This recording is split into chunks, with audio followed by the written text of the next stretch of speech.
Good morning and welcome into Conversations with Paul Brown. We've got Charlie King's old fire truck, and we're going to be talking to him about how he came to get this fire truck, his family, and what they have done for Anderson County over the years with regards to fire, EMS, and all that kind of stuff. Simply put, you were born and bred right here in Anderson County. Absolutely. I've lived here in Anderson all my life, short of 1 year when I was in elementary school, where we lived in Charlotte when Dad was transferred there for a short time with Duke Power. Growing up, tell us what your dad and mom did as far as the occupations that they had. Dad, long before we come along, has been with Duke Power, the Oconee Nuclear Station, and continues to work with Duke today out of their corporate office in Charlotte. But kind of the side from that was we grew up in the fire service. He was an active volunteer with Centerville here in Anderson County, and was an active instructor with the Fire Academy. So we spent a lot of nights and weekends in the back of a classroom as he was teaching. And my mom's been a paramedic with Greg Shore, Anderson Ambulance at one time, now Med Shore, and still works there today as one of the operations supervisors. It really wasn't until a little bit later in high school, 15, 16, when I actually joined the fire department. Centerville? Joined at Centerville. That was where Dad and my older brother Kevin were members there, and kind of got involved, got into the training, and really got into enjoying it. Through high school, I went to the Extension campus, was into the FFA, and really had thought about being an ag teacher, involved in something I did, but kind of post high school saw a good opportunity to take a job in the fire service, and really have had a good career since then. Your first paying job in the fire department was where? City of Greenville. Not long after I graduated high school, the summer after high school, I had an opportunity to go to work with the City of Greenville. And you went to West Side? I did. I graduated from West Side in '99, went to work shortly after, and stayed with the City of Greenville right at 12 years. Even when I was at Greenville as a career firefighter, I still continued to volunteer and run calls with the departments here in Anderson, and always continued to have a love for the volunteer fire service. It was something I had known since I was born. Had an opportunity with Oconee County. They had a fire service that was really starting to make a difference. The folks there really committed, and had an opportunity from Scott Mulder, the county administrator, to come there and serve those folks as their fire chief. Again, I wasn't looking for a job change, but that one kind of fell upon me, and have been grateful for it, and grateful for the folks I get to serve every day there. People may not realize, Charlie, how much training you all do at the volunteer level. If you take a job with the municipality like you did at Greenville, it's constant training. Talk a little bit about that. It is. Even when I went to work with Greenville, I had several years and plenty of Fire Academy classes and been taking those, but go there as a career fireman, the training never ends.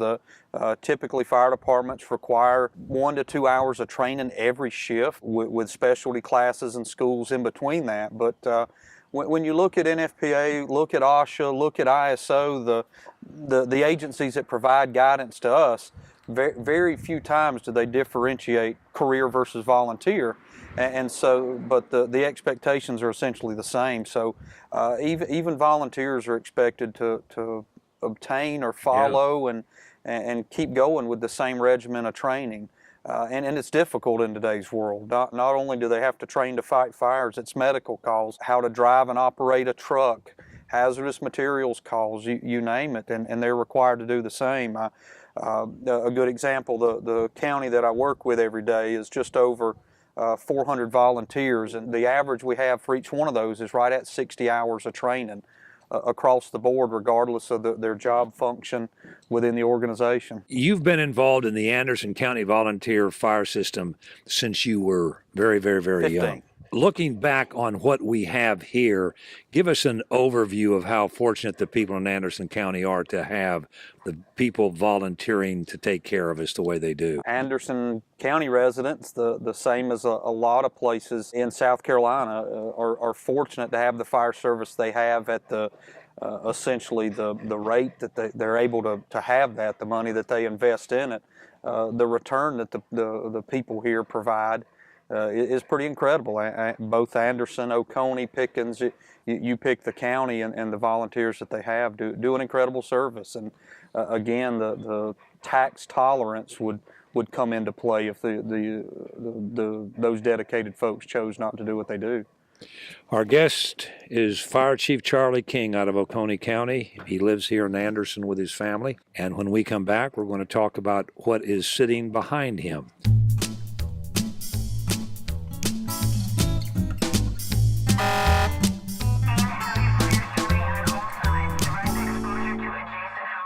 Welcome back to Conversations with Paul Brown. Chief Charlie King is our guest. Having grown up around fire trucks all your life, at what point did you decide, you know what, I may want to own one?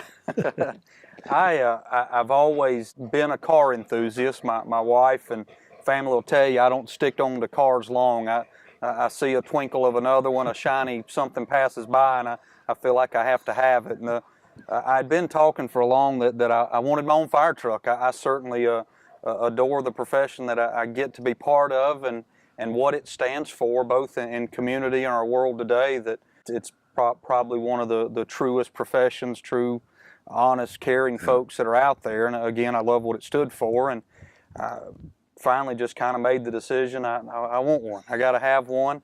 I'm a true fire buff. Behind the scenes, short of having a profession where I'm in the fire service, I'm a fire buff. I enjoy going to fires, following fires. Me, Mark Bryan, a friend of mine with Townville, we kind of chase fire trucks. We kind of know who's getting the new stuff, who's selling, where their old ones are, and kind of keep. And it just kind of grew into I want one of my own, and began look for several years. Knew kind of what I wanted. I wanted one that was true symbol of the American Fire Service, and certainly Max and American LaFrance's are where that points you towards, and was able to come across this one out of northern Pennsylvania. Tell me about its history. What is it? This is a 1958 American LaFrance. It's considered a 900 series pumper. A typical fire engine would be referred to, meaning that it carries water. This one has a 500-gallon water tank, 750-gallon-a-minute pump on it, typical load of hose, ground ladders, and would carry a crew of 4 guys on it. It came out of a real small town, similar to probably about the size of Belton, out of northern Pennsylvania. And it was 2 of them bought at the same time by the fire company there.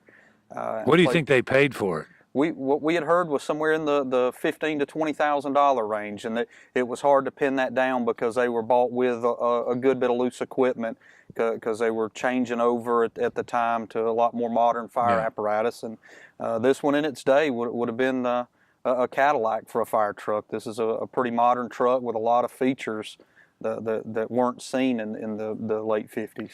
And give our listeners an idea, if you went out today and bought a similar truck for either Oconee or Anderson County, what would it run? We've just recently taken delivery of a state-of-the-art pumper in Oconee County, and the price tag on that truck was right at $440,000. $500,000. $500,000 is the price tag, especially when you start adding the loose equipment, thermal imaging cameras, AEDs, air monitors, air packs. You are easily at $500,000 for a state-of-the-art fire truck today. Tell me about going to Townville and being in the parade. I've had this truck a couple of years now. My 8-year-old son Carson absolutely loves it. We take it out, ride around town. Certainly get a lot of looks, but one of the things that we've truly enjoyed was the opportunity to take it to Christmas parades. Most of the ones that we go to are the ones that are operated by the volunteer fire departments that are friends and of ours, and we want to show our support to them. We have kind of spent the last year is making sure the truck was mechanically sound, because without it being a dependable running, driving, operating truck, there really isn't a whole lot of use in spending the money that it'll take to fix a little bit of rust. Again, the truck was a busy engine in northern Pennsylvania, so it saw salt on the roads. There are a handful of rust issues on the body. And so now I and hopefully my wife agrees to let me go along with it, is kind of start doing a little bit of the paint and body work and clean the truck up. And obviously there needs to be a station on this end to Waccamaw Trail. We need to have a fire station here for it to run out of. We keep it stored where we can, or under a tarp here in the yard, but certainly a little more cleanup and a station's in the works down the road.